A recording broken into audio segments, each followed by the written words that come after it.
Here we go. So today is the big moment where we're gonna actually take everything out and try and go for a session. But before we head out into the water, we wanna always do a spot and a wind assessment.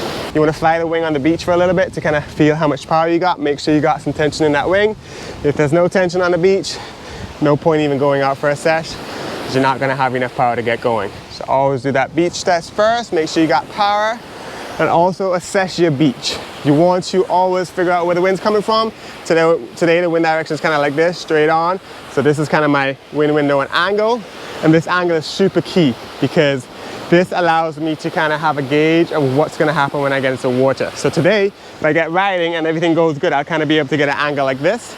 If I'm not doing so good and I'm having a hard time getting going, I'm going to end up going downwind and ending up down here. So if you have a look at this beach here, this is a very short stretch, and if we pan up to the right, we have a long big beach up here. So today, with the wind direction being kind of like this, it would be very smart for me to walk up the beach a little bit, so when I hop into the water, I have a nice long fetch to hopefully get a good tack out and get off the beach, because that is the main issue you're going to have when you first start and you're learning from the beach, is just actually getting out and into the water.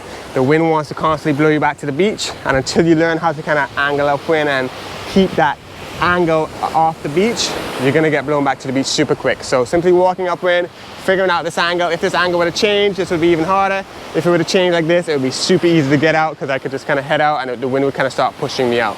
You want to kind of avoid offshore spots where the wind's blowing you away from where you start, because unless you're super good, you're not coming home. You're going to get blown away from where you start, so it's super dangerous. It'll be easy to get out far, but it's going to be super hard to get back home. So most spots you ride at are going to be onshore, side shore, and they each kind of have their pros and cons. So always do that spot and wind assessment before you head out. It's going to actually give you a chance to hopefully get riding and not just do one tack, end up on the beach and have to walk up, walk up, walk up.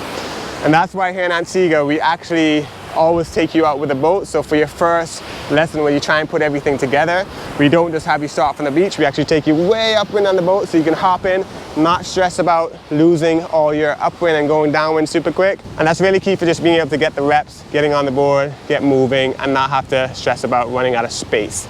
But now everyone's gonna have that. A lot of people are gonna learn just from the beach, so it's super key to assess where you are, what the angle is, and then we're going to touch on the key techniques to actually make sure you're angling upwind and hopefully getting off the beach as soon as you stand and get moving.